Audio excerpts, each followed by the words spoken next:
우리 인생에서 참된 복을 누리며 행복하게 사는 것은 어떤 것일까? 저는 특히 우리 성도님들의 삶 속에서 이 행복함을 누리셨으면 좋겠다라는 그런 생각에서 행복에 대해서 많이 생각해 봅니다. 옛날부터 사람들이 살아가면서 바람직하다라고 여겨지는 5가지의 복, 이것을 보통 오복이라고 합니다. 이 오복을 가지면 행복하게 살 수 있다. 그런 의미에서 먼저 오래된 것을 살펴보면 사서삼경 중에 서경 홍범편을 보게 되면 오래 사는 것이 첫 번째 복입니다. 두 번째는 부자가 되는 것이죠. 세 번째는 강경이라고 해서 건강한 것입니다. 네 번째 덕은 유호덕이라고 해서 남에게 선행을 베풀어서 덕을 쌓는 삶. 그리고 다섯 번째는 고종명이라고 해서 일생을 건강하게 살다가 고통 없이 평생을 마치는 죽음의 복, 이것을 오복이라고 합니다. 또 이가 치아가 튼튼한 것도 오복 중에 들어간다고 하죠. 이것을 전체적으로 이야기하면 질병 없이 살다가 고통 없이 편안한 일생을 마치는 것을 큰 복이다, 이렇게 많은 사람들이 오랫동안 생각했습니다. 그러면 오늘날 현대인이 바라는 복은 어떤 것이 있을까? 현대판 오복이 되겠죠. 첫째가 건강입니다. 왜냐하면 건강을 잃으면 모든 것을 다 잃으니까 건강이 최고라고 생각하는 것이에요. 두 번째는 배우자 문제입니다. 서로 아끼면서 지내는 배우자를 갖는 것이 두 번째 복입니다. 세 번째는 재력이라고 합니다. 생활에 불편함이 없을 정도의 재산이 있는 것. 또 바꿔 이야기하면은 나이 많아 자식에게 손을 안 벌려도 될 만큼 재산을 갖는 것이 세 번째 복입니다. 네 번째 복은 직업입니다. 매일 일정하게 할 일이 있는 것, 생활의 리듬과 삶의 보람을 가질 수 있는 적당한 일거리가 있다면 그것이 네 번째 복입니다. 다섯 번째 복은 친구입니다. 서로를 이해하고 함께 살아갈 수 있는 참된 친구가 있다면 그것이 다섯 번째 복이 됩니다. 우리가 한번 생각해 봅니다. 건강합니다. 또 좋은 배우자와 생활에 불편이 없을 정도의 재력이 있습니다. 또 주변에 좋은 친구들이 있죠. 그러면 그의 삶은 진실로 행복한 삶을 살 것인가? 우리 성도님들은 어떻게 생각하세요? 그와 같은 오복이 있으면 진실로 행복할 수 있을까? 이 오복이 환경적인 면에서는 중요한 것일 수 있습니다. 또 필요하죠. 그러나 모든 사람이 이 5가지 복을 다 가지기는 쉽지 않습니다.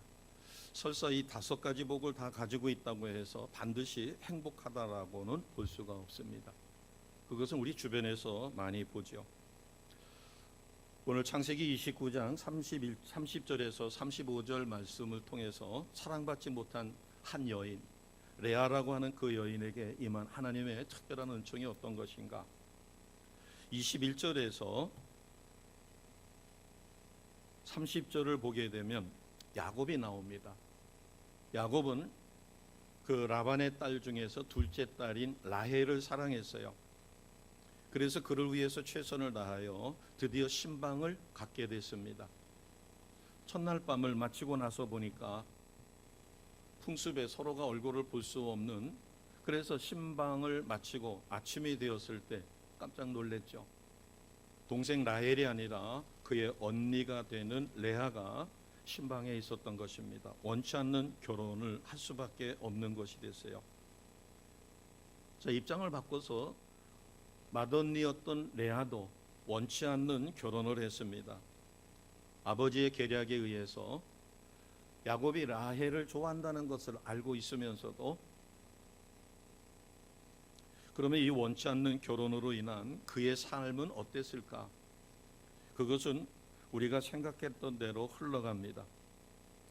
한 여인에게 있어서 결혼이라고 하는 것은 참으로 굉장히 중요한 일이죠. 어찌 보면 인생에서 가장 소중한 결정이 될 수 있을 것입니다. 이것은 선택이고 아주 중요한 일인데, 야곱이 동생 라헬을 사랑하는 것을 뻔히 알면서 동생 대신 첫날 그 신방에 들어가야만 했던 레아의 심정은 어떠했을까? 궁금한 게 있습니다. 왜 레아는 이 일에 참여했는가? 왜 신방에 들어갔을까? 물론 아버지가 강요해서 그것에 순종할 수밖에 없었기 때문이라고도 생각할 수 있어요. 또 17절 말씀에 보면 레아는 시력이 약하고 라헬은 곱고 아립답다. 시력이 약하다라고 하는 것은 알력이 약하다라는 개념보다도 예쁜 구석은 눈밖에 없다. 그러니까 눈이 좀 뭐라고 그럴까요? 선하게 생겼다고 그럴까? 그러나 라헬은 많은 남성들에게 대시를 받고 아버지도 잘생긴 딸을 자부심을 가졌던 모양입니다.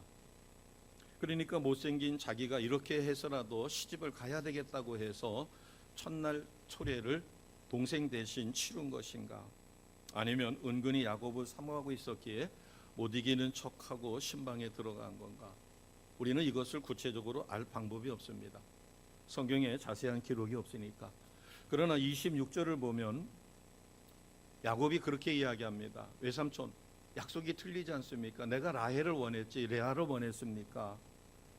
그랬더니 라반이 뭐라고 변명하는가 하면 자기 지방의 풍습은 언니를 제치고 동생이 먼저 결혼하는 법이 없기 때문에 언니를 먼저 시집 보내고 그런 다음에 동생을 시집 보내야 되기 때문에 그래서 레아를 그 신방에 들여 보냈다는 것입니다. 어찌됐거나 어찌 보면 역사상 가장 짧은 신혼 기간을 보낸 것이 레아입니다. 그리고 7일 후에 라반은 야곱에게 둘째 딸인 라헬을 두 번째 아내로 맞이하게 합니다. 언니인 레아는 일주일밖에 되지 못하는 신혼을 갖는 거죠. 이 레아의 결혼 생활은 어땠을까? 또 한편으로는 그 동생 되었던 라헬은 어땠을까? 또 동생과 그 언니의 관계는 어떠했을까? 이 레아에 관한 이야기는 성경에 많이 나오진 않습니다. 그러나 우리가 성경 전체를 봤었을 때 이 레아의 후손을 통하여 유다 후손을 통하여 메시아신 예수께서 이 땅에 오십니다. 또 이 레아의 자손 중에 레위 자손을 통해서 위대한 제사장들 그리고 모세라든가 그 밖에 기라성 같은 인물들이 바로 이 레아의 후손들입니다. 레아의 그 계보를 통해서 이 레아의 결혼 생활을 우리가 좀 들여다봤으면 좋겠습니다. 그런데 다른 것을 통해서는 보기가 어렵고 이 네 아들을 35절까지 소개가 되어 있습니다. 먼저 32절에 보게 되면 33절에 보게 되면 32절에 보게 되면 맨 처음 첫 아들이 루벤입니다. 근데 그때 당시에 아들의 이름을 어머니가 줬던 모양입니다. 이름을 뭐라고 줬는가 하면 루벤이에요. 32절에 보면 루벤이라는 뜻은 여호와께서 나의 괴로움을 돌보셨다라는 뜻이에요. 남편은 라헬을 사랑합니다. 원치 않는 결혼으로 첫 번째 부인이 됐지만 남편의 참다운 사랑을 제대로 받지 못하는 것이에요. 사랑만 받지 못하는 것이 아니라 합한 채 사건을 보면 루벤이 어디서 합한 채를 구해왔었을 때 라헬이 자녀를 갖지 못하니까 그것을 자기에게 달라고 이야기해요. 그러면서 그냥 받을 수가 없으니까 그러면 오늘만 언니가 남편 야곱과 잠자리를 하라. 그러면은 그것을 보게 되면 평소에는 라헬과 야곱이 같이 잤지 레아는 잠자리조차도 제대로 갖지 못한 것이죠. 그래서 루벤이라고 이름을 짓고 32절에 보게 되면 이제는 내 남편이 나를 사랑하리로다. 첫 아들을 낳아서 가장 소중한 아들을 장남을 야곱에게 안겨 주었으니까 이제는 남편이 나를 사랑하겠지. 이것을 보면 남편의 사랑을 제대로 받지 못했다라고 하는 것을 알 수 있어요. 33절에 보면 두 번째 아들을 낳습니다. 시몬이라고 그랬어요. 자, 거기에 보면 여호와께서 내가 사랑받지 못함을 들으셨으므로 루벤 첫 아들을 품에 안겨 주었음에도 불구하고 아직도 야곱은 레아를 제대로 사랑하지 않습니다. 그래서 그것을 하나님이 들으셨다는 뜻이에요. 세 번째 아들은 레위입니다. 34절을 보시게 되면 레아의 간절한 소원이 무엇인가 하면 지금부터 내 남편이, 왜냐하면 첫째, 둘째, 셋째 아들을 남편의 품에 안겨 주었으니까 이제는 자기와 연합할 것이다. 34절을 보겠습니다. 내 남편이 지금부터 나와 연합하리로다. 바꿔 이야기하면 이때까지 레아는 자신의 삶 속에서 남편의 사랑을 제대로 받지 못하는 불행한 여인이었다. 그러다 보니까 그 삶의 고통이 얼마나 컸었을까 우리가 상상할 수 있습니다. 비로소 35절에 유다라고 하는 네 번째 아들을 낳았을 때 그때서야 하나님 앞에 찬양하는 것입니다. 그러면 이런 상황 속에서 동생인 라헬의 삶은 어떠실까요? 30장 1절을 우리가 같이 선포하겠습니다. 30장 1절입니다. 라헬이 자기가 야곱에게서 아들을 낳지 못함을 보고 그의 언니를 시기하여 야곱에게 이르되 내게 자식을 낳게 하라. 그렇지 아니하면 내가 죽겠노라. 아멘. 라헬 역시 언니는 아들을 벌써 넷이나 낳아서 남편 품에 안겨 주었어요. 그런데 하나님께서 자기의 태를 막아 자기는 자녀를 낳지 못합니다. 그러니까 언니를 시기할 수밖에 없죠. 그리고 자식을 낳기 위해서 남편에게 신경질적인 반응을 보냅니다. 내게 자식을 낳게 하라. 남편이 자식을 낳게 할 수는 없죠. 그러나 오죽 깝깝하면 남편에게 신경질적으로 내게 자식을 낳게 하라. 그렇지 아니하면 내가 죽겠노라. 야곱의 지극한 사랑을 받고 있는 라헬입니다. 그럼에도 불구하고 자녀가 없어요. 오늘날과는 달리 옛날에는 결혼해서 특히 장남과 결혼할 때 아들을 낳지 못하면 가문을 이어갈 수가 없으니까 받는 스트레스가 참으로 컸다고 합니다.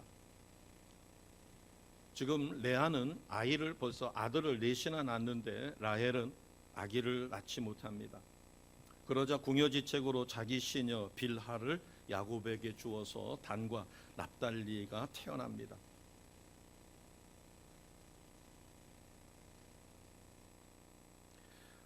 (30장 8절을) 보게 되면 이 납달리라는 이름이 갖고 있는 것을 통해 라헬과 그 언니 레아의 관계가 어떠했는가를 짐작할 수 있어요. 8절을 같이 선포합니다. 라헬이 이르되 내가 언니와 크게 경쟁하여 이겼다 하고 그의 이름을 납달리라 하였더라. 아멘. 납달리라는 뜻은 내가 언니와 크게 경쟁해서 이겼다. 자기는 낳을 수 없지만 자기의 시녀였던 비라를 통해서 단과 납달리를 낳고 그렇게 해서 야곱에게 아들을 안겨 주었다. 레아의 심리 상태가 어떠했는지 잘 보여주죠. 그러자 레아도 이에 대응해서 지지 않고 자기 시녀 실바를 통해서 갓과 아셀을 낳습니다. 이 두 자매가 서로 사랑했겠죠. 우애가 좋았겠죠. 그러나 보이지 않는 이 다툼의 경쟁, 이것을 우리가 볼 수 있어요. 성경은 여기서 끝나지 않고 이러한 삶의 고통에서 어떻게 레아가 벗어났으며 라헬이 벗어났는가, 오늘 우리는 시간이 많지 않기 때문에 레아의 삶을 통해서 그가 어떻게 이 삶의 고통에서 벗어날 수 있었을까, 그것은 인격적인 은혜로우신 하나님을 붙들었다라고 하는 것입니다. 32절을 보겠습니다. 29장 32절을 보시면 레아가 뭐라고 이야기하는가 하면 여호와께서 나의 괴로움을 돌보셨다. 여호와께서. 33절을 보겠습니다. 임신하여 아들을 낳고 뭐라고 이야기하는가 하면 여호와께서 내가 사랑받지 못함을 들으셨다. 여기 32절에도 여호와께서, 야훼입니다. 33절에도 여호와, 야훼께서. 지금이야 우리가 여호와, 야훼, 하나님 부담 없이 부릅니다. 그러나 이 고대 사회에서 야훼라고 하는 여호와, 이 이름은 후에 아브라함이라든가 모세와 같은 이들에게만 하나님께서 친히 말씀해 주신 것이에요. 그렇기 때문에 이스라엘 백성들은 야훼라고 하는 여호와 하나님, 이 이름을 함부로 부르지를 않습니다. 그래서 보통 많이 부르는 이름 중에 하나가 엘로힘이라고 하는. 그런데 레아는 엘로힘 이렇게 하지를 않고 야훼 하나님께서 나의 괴로움을 돌보셨다.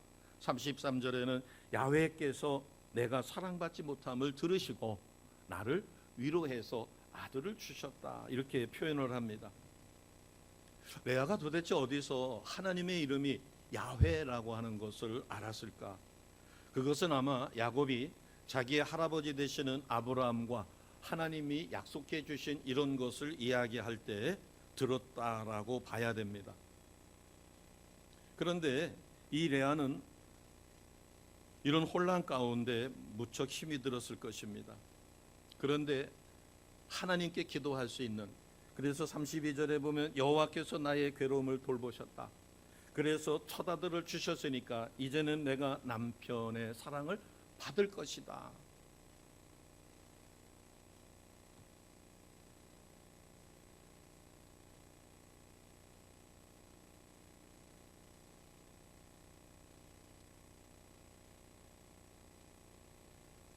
(35절을) 보겠습니다.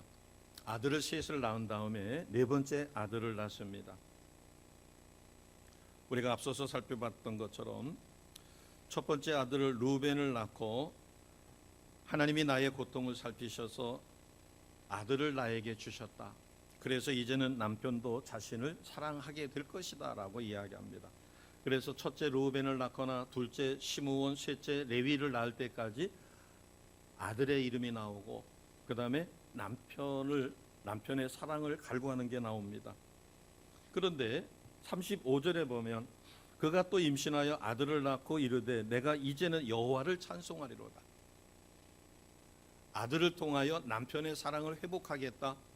남편이 나를 이제는 이렇게 사랑할 거야. 이런 얘기가 사라져 버리고 오직 여호와를 찬송하리로다. 그래서 아들의 이름을 유다, 찬송하는 것이라고 이렇게 뒀어요. 이것은 바꿔 이야기하면 유다를 낳고 나서 남편이나 아이가 언급되지 않습니다. 이것은 바꿔 이야기하면 레아가 첫째, 둘째, 셋째를 낳아서 아들을 셋이나 품에 안겨 주었기 때문에 남편의 사랑을 회복할 것이라고 생각했지만 그것이 허망하다라고 하는 것을 깨달은 것이죠. 그래서 성경에는 기록되어 있지 않습니다. 34절 셋째 아들을 낳고 넷째 유다를 낳는 그 중간에 어떤 일이 있었을까? 그것은 레아에게는 큰 신앙의 변화가 있었다라고 하는 것을 알 수 있는 것이죠. 아들을 셋씩이나 낳아서 남편 품에 안겼지만 남편의 사랑은 돌아오지 않았어요. 그래서 깨달은 것입니다. 남편의 사랑을 얻기 위해서 내가 하나님 앞에 간절히 눈물로 기도하고 아들을 셋이나 낳아 남편에게 품에 안겼지만 헛된 것이구나.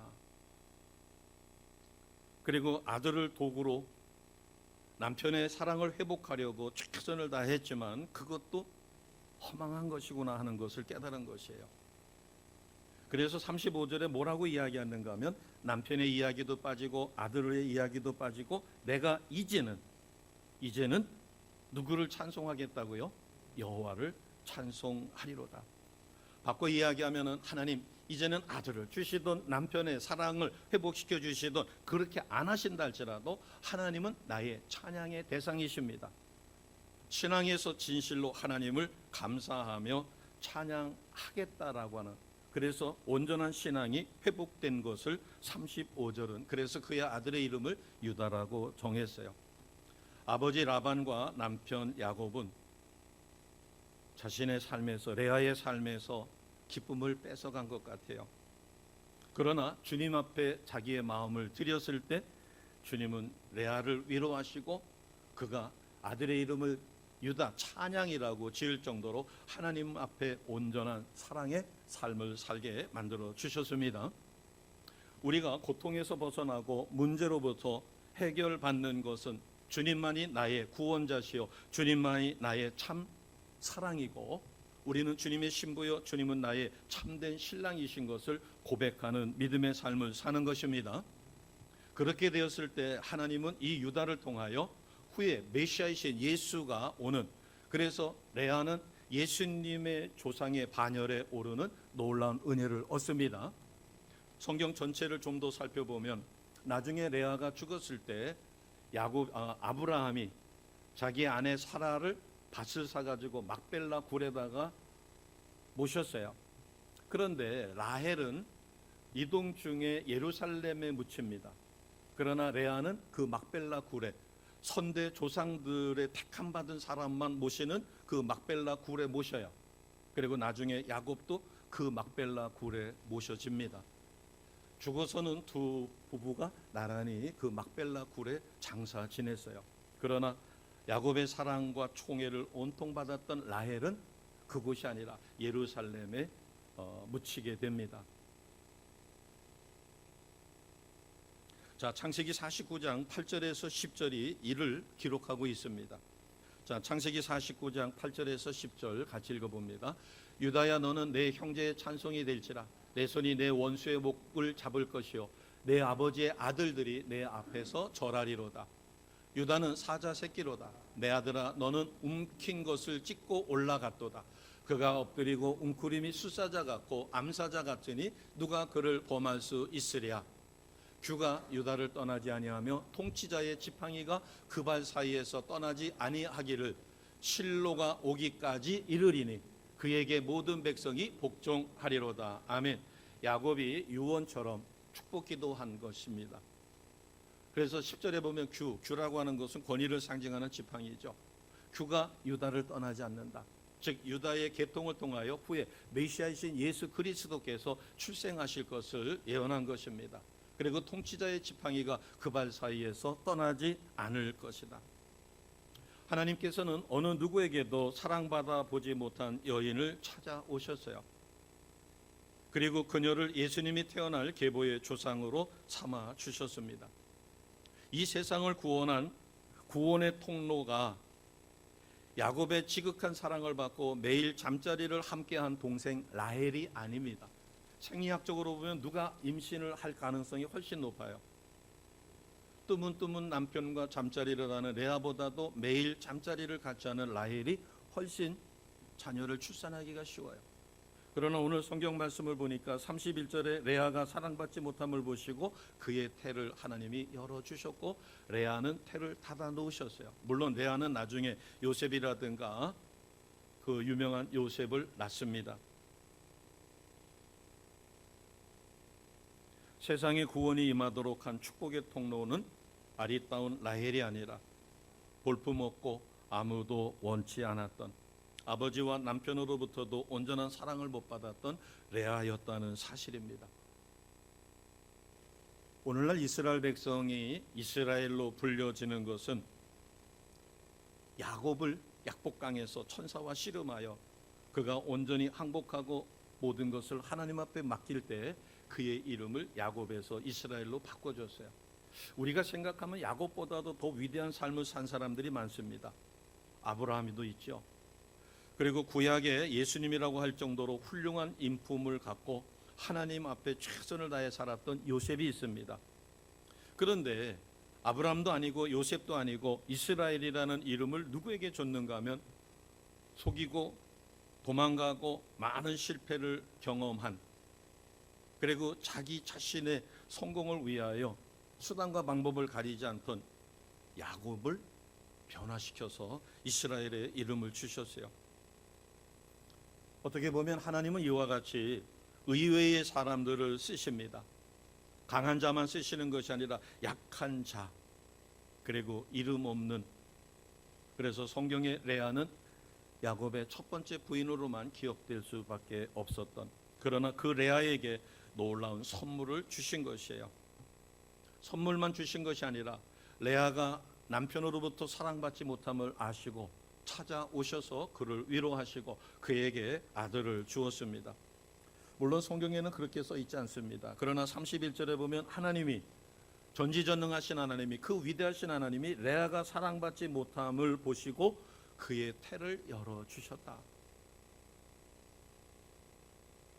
이것은 바꿔 이야기하면 레아를 찾아오신 하나님께서 레아에게 그렇게 말씀하시는 것처럼 들립니다. 레아야, 네가 남편의 사랑을 받지 못하는구나. 그러나 나는 너를 창조한 하나님이야. 나는 너의 진정한 남편이란다. 너의 진짜 신랑이란다. 나는 남편 없는 자의 남편이고 고아의 아버지며 어려움과 고통 속에 있는 하나님 택한 백성의 아버지시다라고 하는 것입니다. 이 세상의 모든 종교가 자신이 선한 일을 많이 하고 공덕을 쌓아 구원받을 수 있다고 가르칩니다. 그러나 어느 누구도 자신의 노력으로 공덕으로 구원받지는 못합니다. 무수히 많은 사람들이 최선을 다하여 선행을 하고 구원에 이르려고 노력해 보지만 어느 누구도 불자들 중에 부처가 된 사람은 없습니다. 아무리 노력하지만 채워지지 않죠. 그러나 하나님은 친히 하늘 보좌를 버리고 죽으실 수 없는 하나님이 죽으시기 위하여 말씀이 육신이 되어 이 땅에 오셨으며 예수님은 메시아로 이 땅에 오셔서 성탄의 기쁨을 우리에게 주셨습니다. 그리고 어느 누구도 사랑받지 못하는 그러한 불쌍한 영혼들을 진실로 사랑해 주셨어요. 우리가 내 인생의 어려운 고난을 극복할 수 있는 비결은 바로 여기에 있습니다. 내가 원하는 것을 얻지 못했다 할지라도 우리는 주님의 음성을 들을 수 있어야 합니다. 예수님은 말씀하셨어. 너희는 신부다. 그리고 열처녀 비유에서도 말씀해 주셨어요. 그래서 예수님이 하나님이 나의 참신랑이시며 내가 소망하는 바를 이루어 주실 분은 세상에 있는 것이 아니라 하나님 자신이라는 사실을 우리가 철저히 믿을 때 우리는 이 세상 어떤 것으로부터도 상처받지 않을 수 있습니다. 아멘. 배우자가 없는 사람이나 결혼한 사람이나 주님이 나의 참 신랑 되신다는 사실을 깨달을 때 우리는 내가 현실의 삶에서 특히 결혼 생활에서 얻는 중압감에서 벗어날 수 있습니다. 많은 이들이 그렇게 생각하죠. 좋은 조건의 결혼을 하면 모든 게 다 잘 되고 행복할 거라고 생각합니다. 남자는 자매에게, 자매는 남자에게 기대를 걷죠. 그래서 결혼을 합니다.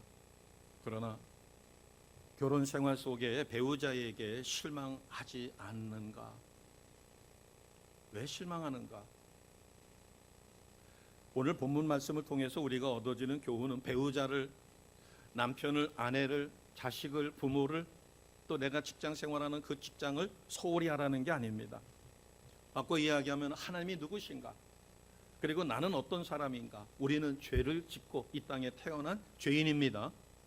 죄인이기 때문에 하나님의 은혜 없이, 하나님의 구원 없이는 우리는 영생을 얻을 수도 없고 행복한 존재가 될 수도 없었어요. 그러나 하나님의 은혜 가운데 우리는 하나님의 자녀가 되었고 성령의 도우심으로 우리는 이 땅에서 승리자가 되었으며 우리가 기도하면 하나님께서 형통의 삶으로 우리를 인도해 주셨습니다. 이것을 깨달으라는 것이에요. 우리가 자녀에게 집착하게 되면 나중에 그렇게 이야기합니다. 이놈아, 내가 너를 어떻게 키웠는데 네가 나한테 이럴 수 있어? 남편에게, 아내에게 이야기합니다. 내가 당신을 어떻게 사랑했는데 나한테 이럴 수 있느냐? 우리가 알아둬야 될 게 있다고 합니다. 자기 아내가 어떤 남자와 히히닥거리며 모텔로 들어가는 것을 보고 남편이 쫓아 들어갔어요. 그래가지고 홧김에 서로 우격다짐을 하다가 어떻게 해가지고 전치 2주까지 가게 되면은 상해죄로 고발당하지 않는답니다. 그러나 너무 심해서 3주가 넘어가게 되면 오히려 상해죄로 어려움을 겪는다는 것이죠. 물론 두 사람은 고발할 수가 있지만 지금은 또 간통죄도 사라졌어요.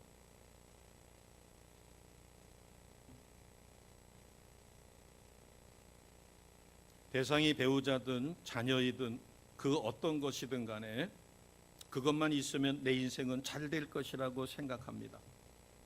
바꿔 이야기하면은 내가 내 노후를 의지해야 될 자식, 이 자식은 절대 죽으면 안 돼. 그러나 그것이 우상이 되어질 수도 있다는 거죠. 과연 내가 하나님보다도 더 소중하게 여겼던 아내, 남편, 자녀, 부모, 재산, 건강 이런 것으로 우리가 내 마음에 허허로움이 채워졌었을까? 그러나 그렇지 않다는 거죠. 오늘 세 아들 이후에 네 번째 아들 유다를 출산하고 그 아들의 이름을 찬양이라고 이렇게 지어졌던 것처럼 우리 인생의 여러 가지 문제를 해결할 수 있는 해결책, 그것은 이 세상에서 내 마음의 공허함과 내가 원하는 것을 온전하게 채워주실 분은 하나님밖에 없음을 믿는 것입니다. 예수님밖에 없음을 믿는 것입니다. 오해하지 마시기 바랍니다. 남편을 사랑하지 말고 아내를 사랑하지 말고 자식을 사랑하지 말고 하는 것이 아니라 우선순위가 어디에 있는가. 그래서 진심으로 하나님을 사랑하면 이 모든 관계가 원만하게 이루어집니다. 순서가 중요하다는 것이죠. 예수님께서 가르쳐 주셨죠. 가장 큰 계명이 무엇냐고 물었을 때 첫째는 주 너의 하나님을 내 마음과 목숨과 뜻을 다하여 사랑하라. 하나님을 사랑하라.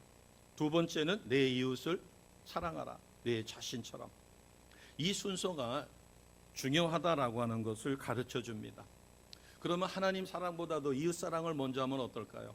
우리는 자식을 사랑해야 합니다. 아내는 남편을 사랑하고 남편은 아내를 사랑해야 합니다. 우리는 부모를 사랑해야 돼요. 그러나 순서가 바뀌어서 하나님보다 그들이 앞서 간다면 그것은 우상이 되는 것이에요. 온전한 사랑을 할 수 없을 뿐만 아니라 서로가 서로를 망치게 되죠. 자식에 대해서 하나님보다 더 사랑하게 되면 그것은 참된 사랑이 아니라 집착입니다. 내 노후 보장으로 자식을 사랑하는 것일 수 있어. 그것이 오히려 자기를 파괴하고 자식도 올무에 빠지게 만들어버리죠. 그러나 하나님을 사랑하면 자녀를 내 목숨보다도 사랑하게 되어집니다. 남편을 사랑하면 아내가 하나님을 사랑하되 하나님이 도우시는 성령의 도우심으로 남편을 사랑하면 내 목숨보다도 소중하게 주를 섬기듯이 사랑합니다. 남편이 하나님을 잘 섬기고 하나님을 사랑하면 아내를 자기 목숨보다도 더 사랑하게 되니까 나쁜 짓을 하라고 해도 실수하라고 해도 실수하지 않습니다. 하나님과의 관계가 회복이 되어지면 그 나머지 모든 관계는 정상적으로, 그래서 그 대상되는 인생의 삶을 아름답게 만들어 준다는 것입니다. 순서가 바뀌면은 오히려 그것이 서로가 서로를 상처 있게 만드는 것이죠. 그래서 우리는 그리스도만이 내 생명이요 나의 구원임을 확신하고 이 땅에서 삶에서 이를 누려야 합니다. 자, 예수 그리스도께서 레아의 후손으로 이 땅에 오셨어요. 그런데 예수님은 성경에 기록된 것을 보면 믿음의 조상 레아처럼 아무도 원하는 사람이 아니었다는 모습입니다. 자, 이사야 53장 2절입니다. 같이 하겠습니다. 이사야 53장 2절 같이 합니다. 그는 주 앞에서 자라나기를 연한 순 같고 마른 땅에서 나온 뿌리 같아서 고운 모양도 없고 풍채도 없은즉 우리가 보기에 흠모할 만한 아름다운 것이 없도다. 아멘.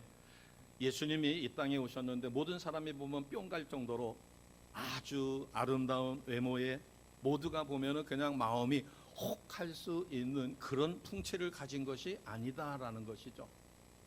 보기에 흠모할 만한 아름다운 것이 없었다. 누구가 연상되죠? 레아.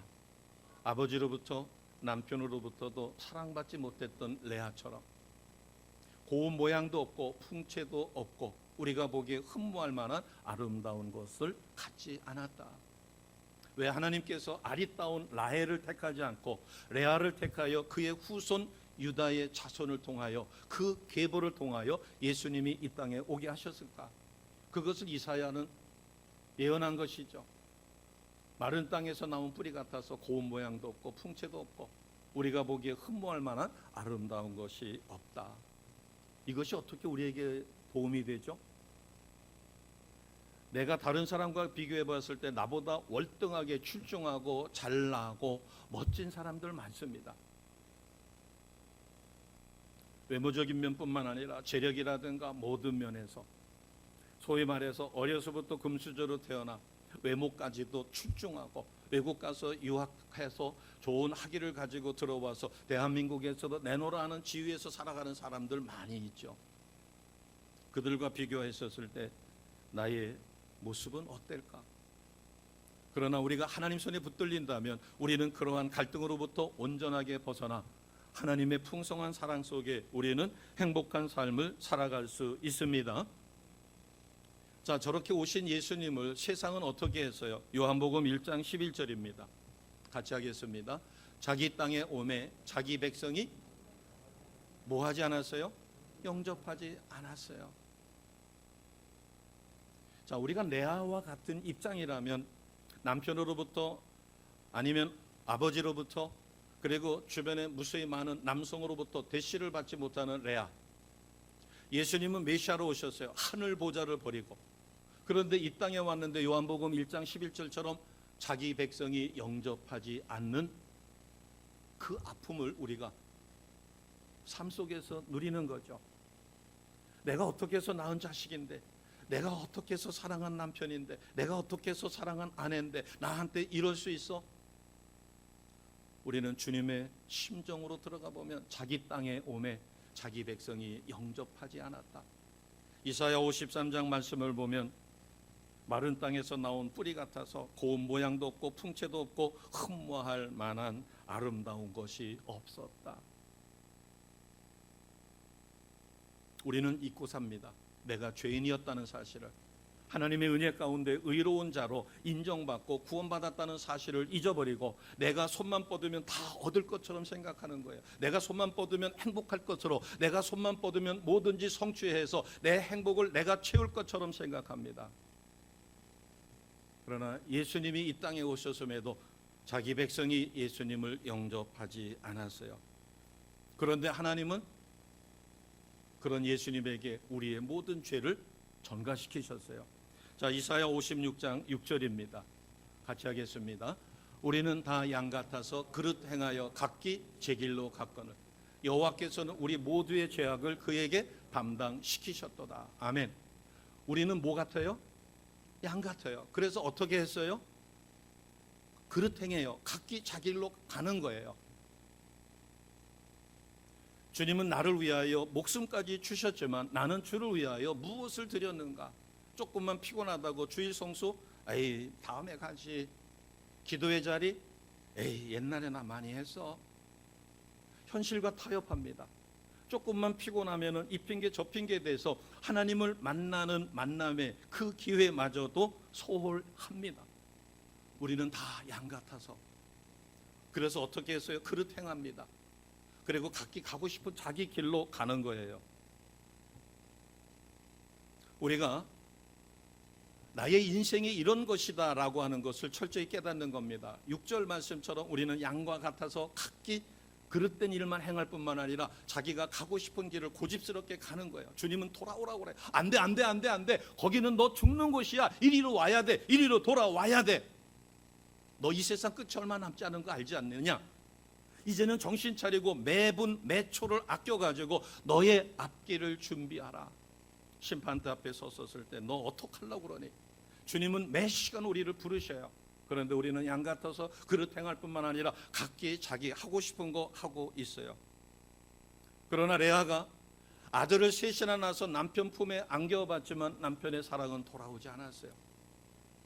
그런 가운데 하나님을 의지하다 보니까 하나님으로부터 말할 수 없는 위로를 받았어요.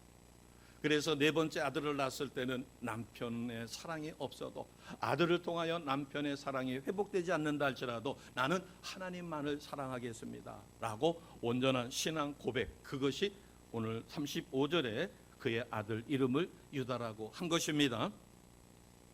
아멘.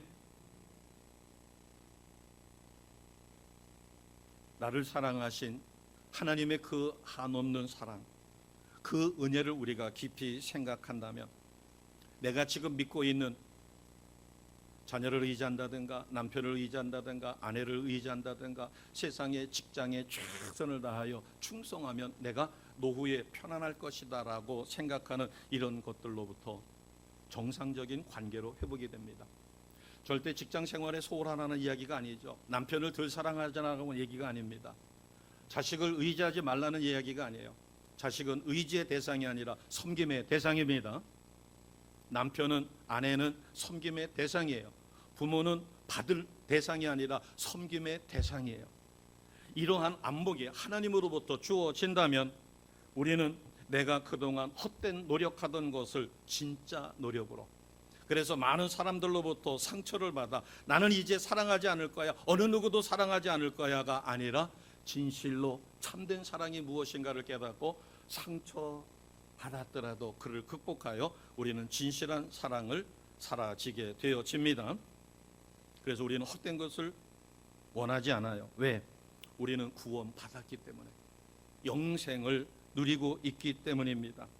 엉뚱한 데서 나의 인생의 어려운 문제를 해결하려고 하는 것이 아니라 나의 참된 구원자 되시는 예수 안에서 해결하려고 최선을 다합니다. 그것이 말씀 따라 기도의 삶이요, 전교인 하나님 앞에서를 통하여 매일 말씀 묵상하고 성령의 감동에 따라 나의 삶을 최선을 다하는 것입니다. 마지막으로 한 번만 더 생각해 보시기 바랍니다. 내 아내가 나를 끔찍하게 생각하고 사랑해요. 내 남편이 나를 끔찍하게 사랑하고 행복하게 해줘요. 자식이 부모에게 최선을 다하여 자식을 생각하면 하나님 앞에 너무 감사해요. 자녀 입장에서는 내 부모가 훌륭해서 하나님 앞에 좋은 부모 준 것을 감사해요. 이 세상에서 바라는 가장 아름다운 상황이죠. 그런데 내 아내가, 내 남편이, 내 자녀가, 내 부모가, 내 직장이 나에게 영원한 생명, 영생, 구원을 줄 수 있나요? 이 땅에서 편안함, 행복함, 이것은 줄 수 있을런지 몰라도 나에게 영원한 생명을 줄 수 있는 분은 유일하신 하나님밖에 없습니다. 예수님밖에 없습니다. 자, 골로새서 3장 3절에서 4절 말씀 같이 하겠습니다. 같이 합니다. 이는 너희가 죽었고 너희 생명이 그리스도와 함께 하나님 안에 감추어졌습니다. 우리 생명이신 그리스도께서 나타나실 그때에 너희도 그와 함께 영광 중에 나타나리라. 아멘. 너희가 죽었다. 그리고 너희 생명이 그리스도와 함께 하나님 앞에 감추어졌다. 그러나 우리는 하나님의 은혜로 그 생명이 무엇인지를 알고 예수님을 영접함으로 우리는 그 생명을 받았습니다. 그래서 우리 생명이 그리스도께서 나타나실 그때 너희에게도 그와 함께 영광 중에 영생을 누리게 됩니다. 이것은 바꿔 이야기하면 연인이나 배우자나 자녀나 직업이나 사업이나 취미생활이나 돈이나 성공이나 그 무엇도 나에게 생명을, 내가 하나님 자녀 되는 것이 아니다라고 하는 사실이에요. 레아가 이 진실을 깨달았을 때 하나님만이 나의 전부이십니다 라고 해서 유다의 이름을 지었습니다. 가장 중요한 것은 다른 사람이 나를 보는 시선이나 내가 있는 그 분야에서 성공하는 것이 아니라 하나님이 나에게 해주신, 예수를 통하여 나를 구원해 주신 그 일, 그것으로 인하여 하나님을 진실로 사랑하고 하나님을 진실로 사랑하면 내 이웃을 진실로 사랑하게 됩니다. 내 아내를, 내 남편을, 내 자식을, 내 부모를, 그리고 직장에서도 눈 가리고 아웅하는 것이 아니라, 출세하기 위해서 열심히 하는 것이 아니라 하나님이 내게 주신 소중한 직장이기 때문에 최선을 다하다 보니 직장에서도 그를 통하여 하나님이 영광을 받으십니다. 아멘.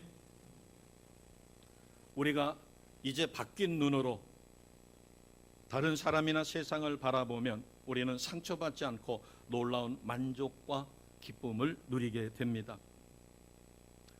내 안목이 바뀌어져서 참된 신앙 안에 들어가 성령으로 인하여 모든 것을 사랑하고 섬기려 할 때 우리는 배우자를 진심으로 사랑하게 되고 자녀를 진심으로 사랑하게 되고 나의 부모를 진심으로 사랑하여 하나님께 온전한 영광을 돌리게 됩니다. 우리가 기억할 것은 오직 그리스도만이 내 생명입니다. 그럴 때 우리는 레아의 역전된 인생을 살아가는 것처럼, 그래서 더 이상 연인이나 배우자나 자녀나 집안 배경을 통해 자신의 가치를 끌어올리려고 시도하는 것이 아니라, 저 사람의 스펙을 이용하는 것이 아니라 그 사람을 진실로 사랑하고 그가 많은 것을 가졌어도, 나보다 더 많은 것을 가졌어도 저 영혼이 구원받지 못했기에 어떠한 다른 사심 없이 그 영혼을 위하여 그의 이름 불러가며 기도할 때 그를 진실로 사랑하며 그 영혼은 구원받게 되어집니다. 내가 어떤 조건 때문에 사랑한다면, 내가 이 자식을 잘 키워야 이 자식이 나중에 늙어서 나를 봉양할 거야, 부양할 거야. 그랬을 때 상처받습니다. 그래서 뭐라고 이야기하는 거예요? 내가 너를 어떻게 키웠는데 네가 나한테 이럴 수 있느냐고. 남편한테, 아내한테 그럴 수 있습니다. 그러나 주님의 눈을 갖고 주님의 사랑으로 내 주변을 사랑하게 되면 진짜 사랑하게 되어집니다. 어떠한 사랑을 하고 어떠한 헌신을 하고 쏟아붓는다 할지라도 우리는 상처받지 않습니다. 하나님보다 더 사랑하는 것, 하나님보다 더 의지하는 것은 우상입니다. 우상은 나도 망치고 상대방도 망쳐요. 그러나 주님을 내 삶 속에 모시고 말씀 따라 기도의 삶을 통하여 성령의 감동으로 우리가 최선을 다하여 섬기며 사랑하며 동행하려고 할 때 우리는 진정한 삶의 기쁨을 누리게 될 것입니다. 우리가 잊지 말 것은 내가 어떤 상황에 있든 간에 하나님은 나를 돌보시고 나와 동행하시며 한없는 은혜를 끊임없이 쏟아부어 주고 계십니다. 그래서 루벤, 시므온, 레위 세 아들을 드렸던 레아, 그러나 변화된 것 없고 남편의 사랑이 회복되지 않았지만, 그러나 하나님의 참사랑을 깨닫고 하나님 주 안에서 온전한 삶이 무엇인가를 깨달아 네 번째 아들 이름을 유다라고 하고 하나님을 진실로 찬송하리로다 감사 생활을 시작했었을 때 놀라운 변화, 그리고 그 유다를 통하여 후에 그 지파에서 메시아이신 예수 그리스도가 이 땅에 오시며 레아는 그리스도의 조상의 반열에 오르는, 그리고 죽어 남편과 함께 막벨라 굴에 묻히는 놀라운 은혜를 누립니다.